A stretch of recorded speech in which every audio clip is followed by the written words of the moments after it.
Yo, yo, yo, welcome to another edition of the Geeky Bros Reaction. And we just finished watching Black Widow, and this is our first time reaction. So, who wants to kick things off? Yo, first off, I gotta say, you look like you supporting Black Widow out here with That's with right. the can't see his face, he's wearing a hat inside. Just want to be mysterious for 1 week, man. just chill in the shadows. Yeah, no. Umar, what did you think? You gotta know because you're the one who's the most critical of all movies. Therefore, I should go last. I want to hear what you guys thought. Now I want to hear you go. You always go. Yeah, you always plus, go last. you know, like all the inside shit that we don't know. Yeah, you were just talking about that after credit scene about stuff, and like we all knew what you're talking about. We didn't. We have no idea what he was talking about. All right. So I'll say that I actually really enjoyed it. Was top notch. I was so happy to see it. The final battle kind of did the stereotypical final battles thing. I was like, okay, we doing all that. We don't need to because you were doing it great beforehand. But all right, fine, that's cool. I liked the fact that the actors were killing it all across the board. No problems on that front.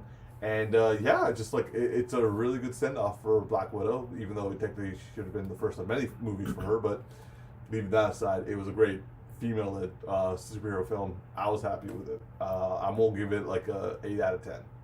Oh man, that's a good number from Umar. Yeah. Yeah, that means. Well, it's not DC, that's why. Zack Snyder wasn't anywhere near this. If Zack Snyder was near this, what would you rate it? If I find out Zack Snyder was the reason for the ending, I would have given it 5. No, I'm kidding. What if Zack Snyder was responsible for the thing you liked most about the film? Then what would you do? I would have an existential crisis, and I'd probably cry myself to sleep. Wow. Oh man. All right, how about you guys? T, how about you go next?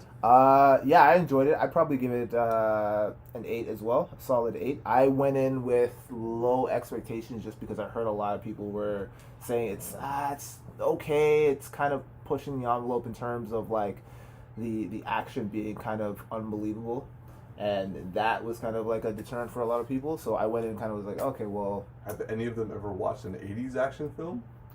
yeah. Has anyone ever watched the Thor movie? I'm like, none of that was any Well, I mean, I didn't understand any of the criticism after watching the movie. I was just like, okay, it was fine. It was everything I expected it to be, and I enjoyed it. I enjoyed the action.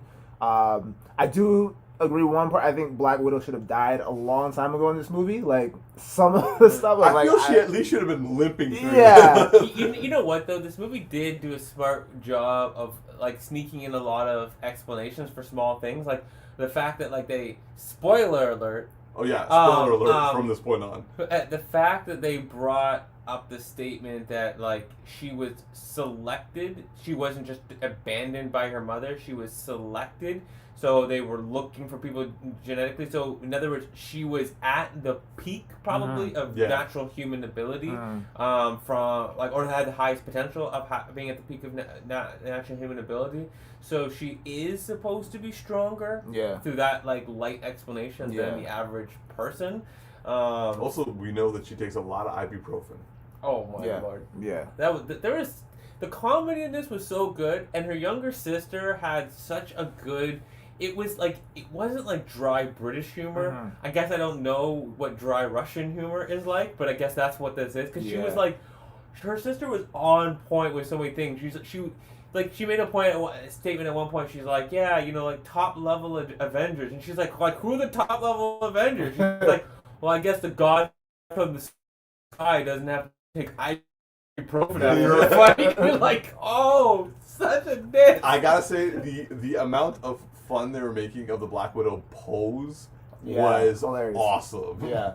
And that was one of the criticisms that I noticed from a lot of people who'd watched the movie, saying that the humor just didn't land, and it was just they would use opportunities to they would have these opportunities where it was supposed to be a very dramatic scene, and then they killed it with humor, and I didn't get that at all. I found I found that the humor worked really well, and it wasn't a departure from what we're normally used to with Marvel movies, so I didn't understand the criticism. I think also the serious moments still had their weight.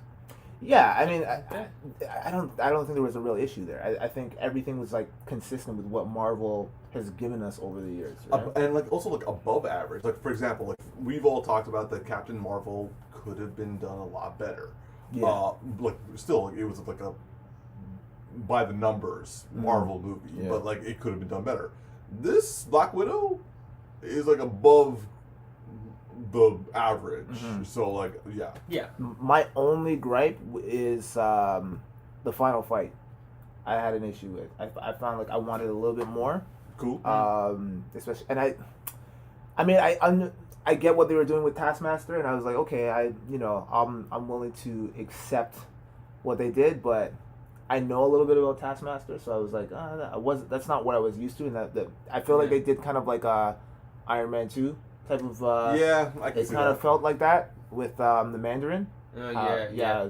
A bit, but at the same time, though, they really set this character up to be utilized in the future. Yeah. And it's interesting because it's like this person wasn't in their own control, but yet they were this capable. Like this person's gonna have to reinvent themselves. Yeah. But what happens when they reinvent themselves and they come back into the MCU in some other capacity? And will this person end up being like a hitman, or will this person end up being like an anti-hero or an actual hero? Like there's a lot of ways that they could take this character. Yeah. But obviously they need to respect the source material and all that kind of stuff. But they literally put themselves in a place where they could do a lot with this character. They can do anything. And they rewrote the character, fundamentally. So they could do anything with it, and people could be mad about it. But I feel like if they're gonna like make this character into a hero, they'll actually do it in a way that people would end up liking. Because I mean, Feige don't seem to miss. I mean, it's a cool character nonetheless. I mean, I would much rather them use him use her as a villain. Spoiler, but I like the character as a whole. I like what they did. The misdirect was kind of like a little iffy, but overall, if they were to bring him back, I think I'd want to see Taskmaster come back as a villain. Yeah, I feel like as a villain, not as a hero. Not as a hero. No. I feel like the most likely scenario is some form of villainous anti-hero where it's not like a straight up villain. Yeah. I feel like there's a good likelihood because how twisted everything that's happened to this character and whatnot, that they would end up leaning to the dark side. Yeah. But I kind of feel like it would be like person for hire, but has limits to where they go, right? Like especially because this movie has a very strong emphasis on captured women and the abuse of women. Like the main villain had a line in this movie that was just disgusting, which is like the one natural resource that we have too much of in this world is young girls. Yeah. I was like, oh my, Yeah. wow, Yeah, that was a chilling scene. You evil. And so I feel like the Taskmaster is gonna have this like protecting of young women who'll be like, you can hire me for a mission, but like if it endangers women, like it'll be an immediate flip. Or like would help the heroes do something in specifically that. Yeah. But it's like no, we're not working together, but I'm gonna protect these girls. Right. I can actually see it taken to like in a way a negative but also a positive way, where they can actually show that, like, because the more social movement and progressive movement is trying to show that, like, the patriarchy and like the way it's like having a hold over society is actually very toxic, both to men and women. If Taskmaster decides to take on the patriarchy, that's good. Like, they can easily frame that as a villain, but it turns out to be it's like a nuanced villain who's actually like, trying to like do the right thing, but maybe going about it the wrong way. That's interesting because now this is not like the right person to face off. Maybe, I mean, it could be, but there's something to this that reminds me of Falcon from the Falcon and the Winter Soldier. That's where I'm going. Where it's like having the Falcon face off against Taskmaster, not from the fight perspective, from the perspective of them both being leaders in something, and having that moment that we had in Falcon and Winter Soldier where he was facing off against what's her name, who it was about ideology and having the conflict of two ideologies, and them both have like. There's a lot there. Yeah. There's a lot to work with. So I could see that being a really good villainous film, but you gotta set it up with the right character. You gotta be careful how you write that. Like, it's like the villain is so actually. If that was the scenario, the villain is so strong, and the motive and the story is so strong that what hero do you match that character up with out of this MCU, because you can't just choose a hero at this point. You gotta really choose the right hero for that story, and it's actually harder to choose the hero for that story than it is the villain. Yeah. And they've already kind of made that connection with the end credits scene too, right? So we'll get that in a second. Yeah. So Darcy, how about you? Like, what was your rating and what you thought about Black Widow? I'm gonna go with an 8 out of 10. I agree with everything you guys said. I think the action was amazing. It was like it was very much a Jason Bourne film without shaky cam. When it came to the action. Things that were shaking were the bodies. Oh man, some of those hits, I'm like, how did you get back up from that? The stunts were crazy. I agree with the last major fight. Like, for me, I love the Winter Soldier, but I never liked the final battle when it was like Captain America and the Winter Soldier in the thing. I get like the emotion and the punching and whatever, but there's something about the whole ship at the very end that something about it never sold me. Yeah. And it was like the fantasticalness of it. I wanted something more grounded at the moment, but and this. They have like, you know, the big, like, you know, explosions and like the craziness, and then it kind of doesn't dissolve in a big epic fight that it's leading up to. It resolves itself in like an emotional moment, which is good, but it's hard to like take people up the top of a roller coaster and then instead of coming back down, like just kind of stop at a level and be like, that's where your exit is. Like, you know, it's like you have an awesome roller coaster, and then at the end it's just like we just slow down. Yeah, it's like you can bring it to the end, but don't have that last one be like it feels like it's a cliff, and then it goes down a little bit, and then it's like, all right, like, you know, like, man, oh man, there's one more, right? I think it's interesting that like having watched the MCU Disney / Disney Plus series for Marvel, it really drove home that like Marvel has a problem with its endings. Like I didn't like I couldn't put my finger on it until I saw WandaVision, and then I saw it again in Falcon and Winter Soldier. I was like, "Fuck, this has been going on the whole time." And it's close together. Is why it's standing out now. And I think Loki's in trouble. Loki's in trouble. There's two things I want to say to that, but one is I think that Marvel has a problem with its endings because it's leading up to something else, and so it's never really completing of the story. It's always trying to leave it open-ended, and they struggle with how do you finish and leave it open-ended. I think that there's possible ways to do that, but they're just not executing very well.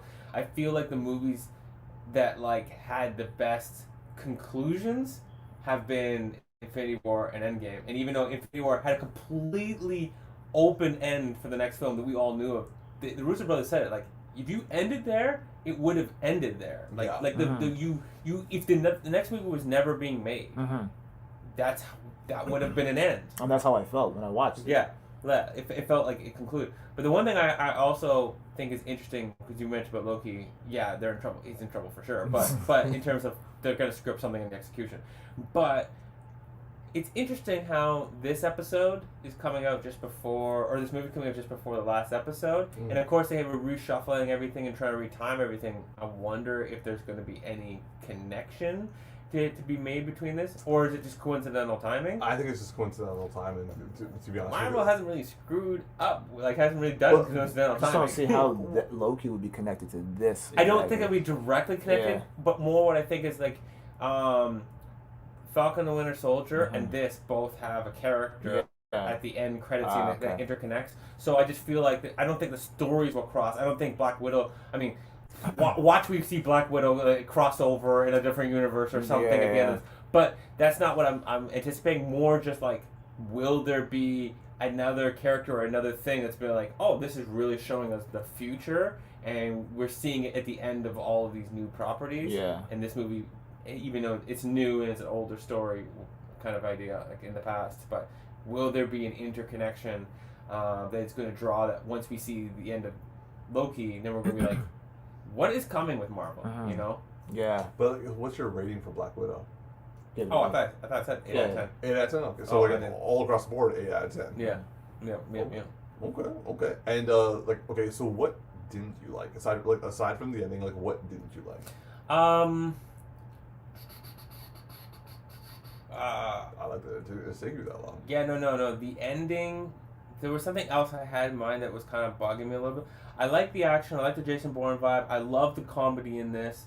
I like the serious tone. It was serious. There was something throughout it. I can't quite remember that was like feeling a little bit. No, even when it wasn't really like. I don't know if it was pacing. It was something. I don't know. Maybe I don't remember. But there was something in here that I found the pacing to be at times off. At times, like Yeah. it wasn't a persistent thing, but every now and again you'd be like, that was an odd transition, or this kind of taking down the scene. Yeah, there's something that it's just like it was a really good film, but there was something that was it felt like it was lacking that would have made it like astoundingly great film. I would say for me, because I.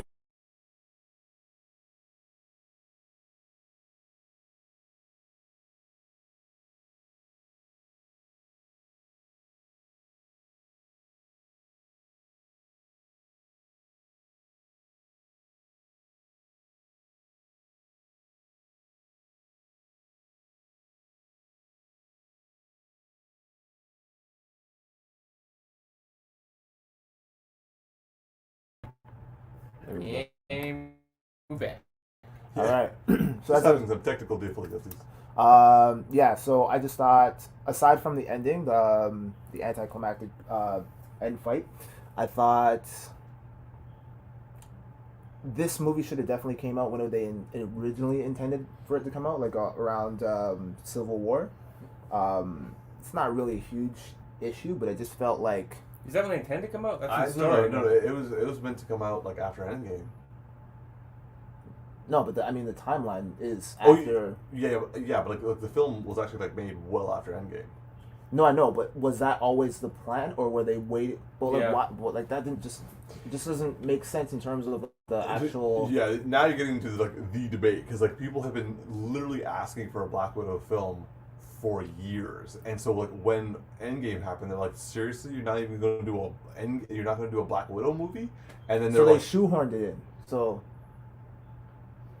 feel like that's what I mean. I think they should have struck while the iron was hot and capitalized on that moment, especially if people were asking for it, because it kind of would have, it still would have fit based on the storyline that we just got.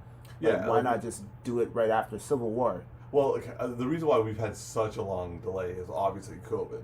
But and like they wanted this to be done in movie theaters. They didn't want this to be released online. But No, but Civil War came out way before COVID did. yeah. Oh, so you're just talking about like in principle, like why did they wait so long? Well, yeah, because in the movie, this This takes is- place after why Civil didn't War. it happen in Yeah. the proper events of Oh, of well, time? that's because they weren't really focusing on female-led superhero films like that. Like Civil War was a few years ago. Well, yeah, that's my issue. I mean, I feel like that should have been. Oh, 100%. You know what I mean? Like. Yeah, that's indefensible. Yeah. Like they got no reason for why this didn't happen earlier. Yeah. Yeah. But other than that, it's hard to really. I'd have to sleep on it to kind of really determine what else I didn't like about it. I found it to be a solid film. I was entertained throughout the entire movie, and Or so shall we discuss the post-credit scene? you can discuss it because you know the most amount of details out of all of us. Okay, so again, spoiler warning, but the post-credit scene had obviously Natasha's sister visiting her grave because this is taking place after Endgame when Black Widow has died, and she's being met with Valentina, who we all got introduced to at the Falcon and Winter Soldier. Now, I find this to be very interesting because this is kind of showing that Valentina potentially will be either the cause for the Young Avengers to come together or leading it. Because now she's had the younger sister go after Hawkeye, and obviously Hawkeye, the TV series for on Disney Plus is going to be coming out. I think like end of 2021, early 2022. Oh man, whenever it comes, I'm ready. Okay. Yeah, so I'm going to say that either Valentina is going to be in charge or kind of cause the Young Avengers to come together because like literally almost the entire team has already been seen on screen now. Now, another thing that's interesting is since Valentina's showing up so much, I'm kind of wondering if she's going to have a big part to play in a Secret Invasion, with Samuel L. Jackson being Nick Fury being in charge of that, and Emilia Clarke from Game of Thrones being in that too. Gotcha. So I'm kind of interested to see how that's going to go, especially if that's a TV series of talking about how the Skrulls have been infiltrating Earth. And this has all been about infiltrations and like people like secret agents and all that sort of stuff. Maybe Valentina's gonna be like something along those lines. Yo, I know nothing about Secret Wars. So I gotta say though, Marvel did us dirty with that end credit scene though. They did us so dirty. So like, I know, like we all know Black Widow's dead at this point, but like. So the sister is like having this moment, and they have this whistle between the two of them. Yep. And she whistles at the grave, and you're all sitting there waiting. Yeah, you're gonna hear the whistle too. You're gonna hear the whistle back. Yeah. And then Valentina like blows her nose. She's like, what is that? That was some bullshit. That hurt. You know, I'm starting to notice that Marvel has been trolling us ever since the TV series has started coming out. Oh man, you know what? I hope though. Just to some degree here, and like, I know this opens up a whole can of worms, but with the whole multiverse and everything like that, I weirdly enough, like of all the characters that are like, if you would ask me like of the 3 characters right now that are no longer in Marvel, in the order in which I want them to come back between like Natasha, Tony, and Steve, my order would be like Natasha, Steve, and then Tony. I completely agree. And I feel like it's because Tony has given the most because he's like he started it. He started everything, and as much as having him back would be cool and awesome, I don't feel like his character will add the most in the wake of him actually dying and the importance of his death. Whereas Natasha's death is equally as important, but it felt like it was. David glossed right the fuck. No, but it's not even the glossing over it. Like if let's say like they spent more time on it, okay? Let's say they did a whole funeral and everything because they didn't give her a funeral. And now I'm thinking about that, like they didn't give her a funeral. Like, wow, that's unequal. But the thing is, it's like Tony made a decision to protect everybody, and so even though she did, there's something about it that it felt like she like not she was robbed, but like we were robbed of her more than him, because it's something about the decision and what Tony was doing when it just felt like, okay, I will accept that more. I just want her to come back. Yeah, I like. And her character's badass and everything. Well, hers was a lot more tragic. Like with Tony, at least it was like it made sense. Especially because he had a statement on Iron Man. He also takes out Thanos. He saves everybody. He saves the timeline. And like it's like, okay, so Tony's job is done. Yeah, he left a daughter behind, but like everyone's set on that front. Natasha got robbed. Like, look, yeah, we didn't get to say goodbye the same way. We got this movie, but it's like in a different time, and. Yes, it's just like it felt like there was more story there to tell that we just didn't get a chance to tell, because like there is a lot to tell, and we're getting it now after she's dead. Yeah, like there's something in Tony's in Iron Man's passing that sets a strong message for the universe, where having Natasha come back through the multiverse for me would give so much more story and would be impactful, and it wouldn't rob us of what happened, like in her death. Like it would be rejoiceful. And I also feel like Steve Rogers' character, even though he's like there's a lot of good in his not being there, I feel like him coming back at the right moment would also be a very powerful symbol for something. Or even him coming back and being like covert and people not actually knowing it's him and all that kind of stuff. I think that'd be fun there. But of all the characters, if you said I could only have one, I'd want Black Widow to come back, and I'd keep the other two out, because No, I'm with you on that. there's so much more I feel like I could get out of I would get from her character that'd be beneficial. Obviously, given Scarlett Johansson still wants to be there, but if her sister replaces her and her sister's already killed it, then I think it would end up being a fine replacement if Scarlett's completely done. How about you, T? What do you think? Oh, I don't know. I agree with you guys. Would you want any of the three characters who've passed on, so to speak? What would be the order of the three that have passed away that you would want to return if it was done perfectly well? Probably Natasha, Steve, and then Tony. Okay, so we Exact same order. Yeah. Exact same order. Okay. Yeah. I think that has a lot to do with, says more about the story Yeah. than it has to do with like our love for the... Our preferences. Yeah. Yeah. Just because I feel like with Tony and Steve, their arcs were pretty complete, and they both had 3 movies, right? Whereas Natasha, this is her first one after the fact that she's been dead. Like I said, this should have came out right after Civil War, and it was only through the fans and the demand that she finally got it, but it's after the fact now, so it's kind of also, look, one thing I don't understand, like at the end when Ross shows up. First of all, I love the fact that we're showing Ross to be like the asshole government, like nonstop. That's awesome. I do want to know, what is she going to tell Ross in order not to get in trouble? Because she basically gave the information of like all the sleeper agents to her sister, and they ran with it. So like, what would she have done? And also, they didn't explain why she went blonde. No, I agree with all of that. And sorry, I had a totally different thing, but the blonde reminded me of. I almost wish I got a Natasha show to see what she was dealing with in between Infinity War and Endgame, because I don't know, like there was when we saw of her in Endgame and what we saw of her in this, we saw a lot of life in her character. So, you mean Infinity War?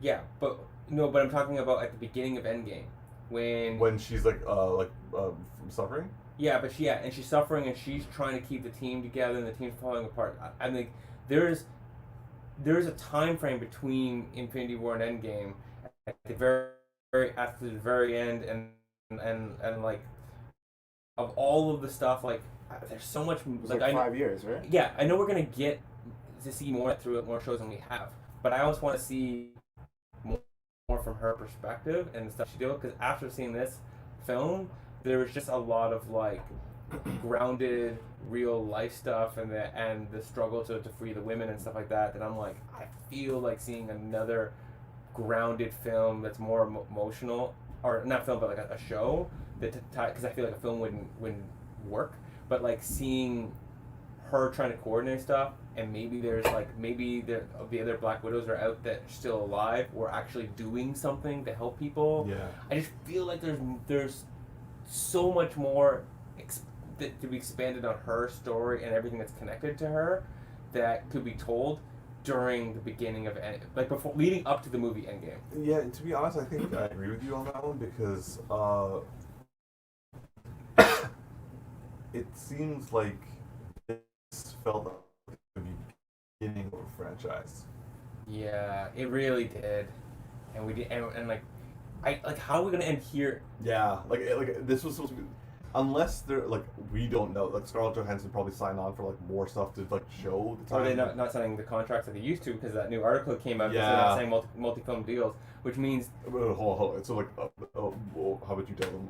So all I read was the headline, but basically like Marvel isn't signing multi-film deals with their actors and directors anymore. I think it's more actors. More actors, like where they would normally do like you're gonna sign up for 6 films and whatnot for like say Chris Evans and stuff, and then they get extended to like 9. Now they're not doing that, and there's a couple good valid reasons from my perspective of logic. It's just like, one is that Marvel's now so big, they don't need to lock somebody in for 3 films to ensure that they stick around because people are rushing to get to them. And 2, now, and then they can do a lot of stuff art-wise with different individuals who want to come and do different things. I think 3 now, as I'm thinking about right now in this moment, is like they don't have the problem of, okay, of course Captain America come back. We got 2 more films, right? Now they can be more sneaky with where actors are coming in, because they're not signed to multi-film deals. Nobody knows, like, where they're like, it's $20 million over these many years. People don't know about that, but now they don't know, and they can just be like, yeah, we'll get that contract signed just but what if closer. But what if they sign on to other projects or whatever, and like there's like a conflict, like a scheduling conflict, where like if they don't sign these multi-picture deals, and then after that, like they take on another project, and it kind of interferes with their scheduling for. That is all absolutely very possible. And I'm not saying that of course that would be a problem. I'm sure that if somebody like Umar's the only one. I'm only afraid right now. Yeah. I'm sure that if Scarlett Johansson was planning to come back, but they didn't want to sign a deal, I have a feeling that she wouldn't have a problem blocking her schedule to get the film done. But the thing is, like if she's doing like other movies or other series, like all of Marvel's schedule has to be dependent on that actor then. And she signs contracts with the other projects that she But works regardless of the point, it's more like it's not. If she only wants to come back for a single film, they're not requiring it to be a multi-film, so they can still do the contract for a single film. I mean, that's fine for her, considering that she's been so well established. But it's like it's really dependent. Like it's making a lot of uncertainty. Yeah, for like newcomers who are trying to basically restart a different kind of I mean, what do you call it? I guess like not a franchise, but a different kind of a different phase in the Marvel lore, right? Because now we're in Phase 4 right now. Yeah, like we're deep into Phase 4, and Phase 4 is massive too. Like it's both movies and TV. Yeah, and all that's true. I think the big thing about the multi-contract thing is not so much. So like, how do I put this? I haven't read any of their contracts, but either one or two things happen with their contract. Their contract might state something down to a scheduling level, like we're gonna film this one this year, this one this year, this one this year, or it might state something to the effect of like we will need you to complete these films within a time frame, but the schedules are to be determined, right? Which means that they don't pre-plan exactly when they're going to happen. If their contract is stated that it doesn't really state when the film is going to happen, then what Marvel's guaranteeing themselves is really about the price that the artist is, the actor is signing themselves up for. If they don't do multi-film, then the reason the benefit to do the multi-film deal is that like you can negotiate their rate all kind of up front.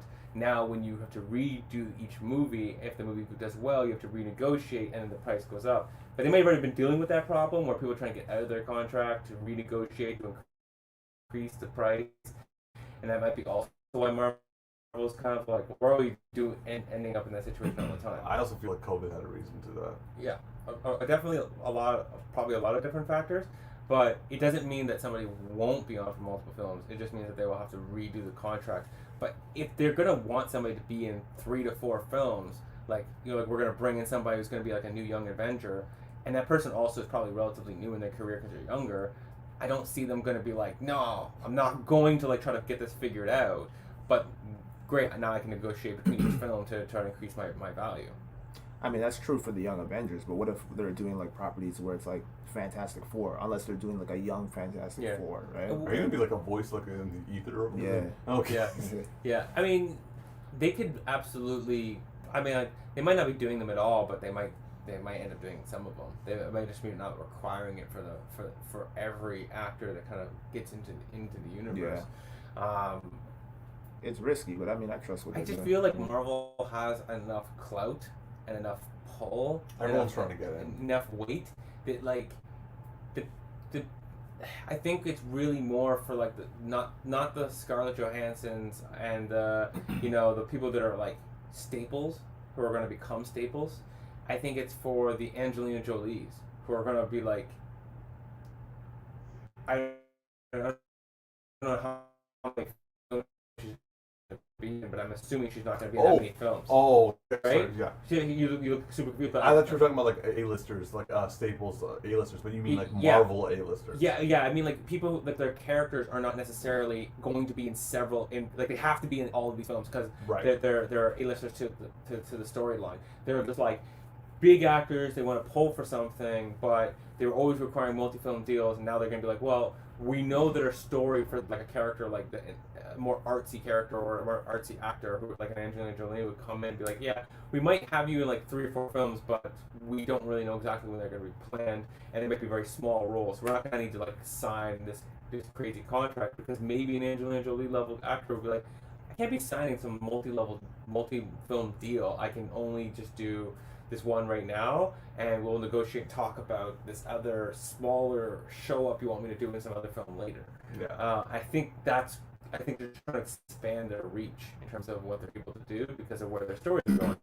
I guess that's true. 'Cause all the main Avengers weren't heavy hitting actors. I mean, we had Chris Evans, who wasn't really doing Chris big Evans. movies. I mean, he was well known, but Chris, he wasn't. yeah, Chris Evans was known. Scarlett Johansson was known. They were all known, but like Chris Hemsworth wasn't. Yeah, well, Yeah. Robert Downey Jr. was like making a comeback. Yeah.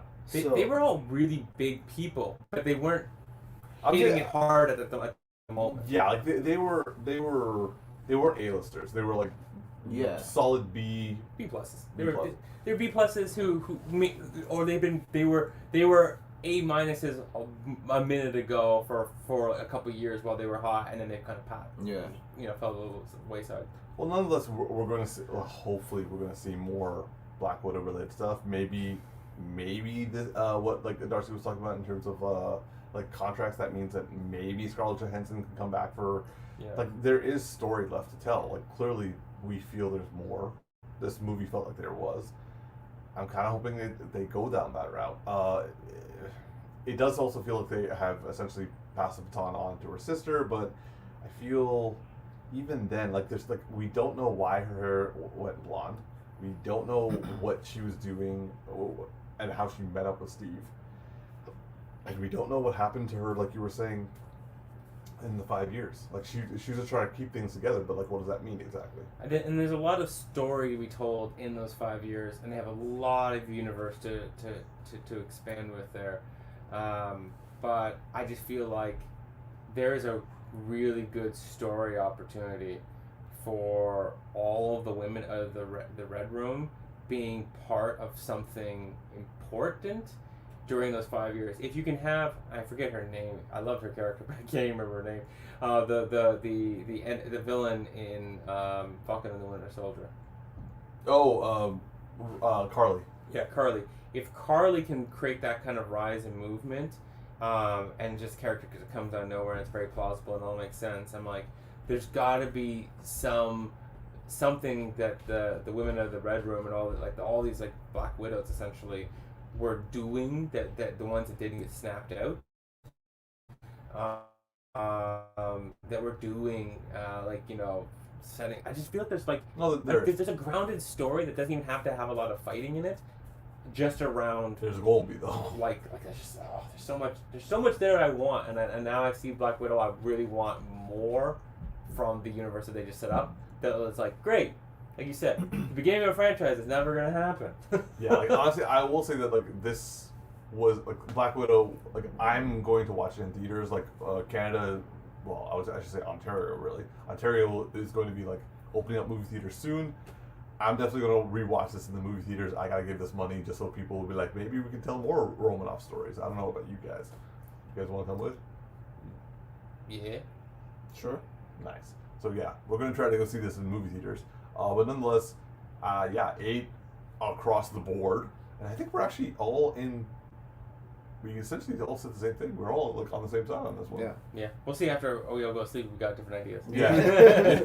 And also, like, we'll probably watch a lot more, like, analysis videos throughout the week. But hopefully, you guys watch this video after you watch Black Widow, because otherwise, we spoiled a whole lot for you. Yeah, if you got to this point and you already know you screwed up. Yeah. I kind of hope you didn't wait until this point and get mad at us. But yeah, nonetheless, Black Widow, solid, good Marvel film for me. Yeah. Yeah. Yeah. Solid film. All right. Cool. All right. Well, that's it. We're just gonna leave. In a very It's- awkward manner because It's not the podcast, so I'm not gonna even bother doing an outro. We're just gonna leave. Bye. You can't even see his face.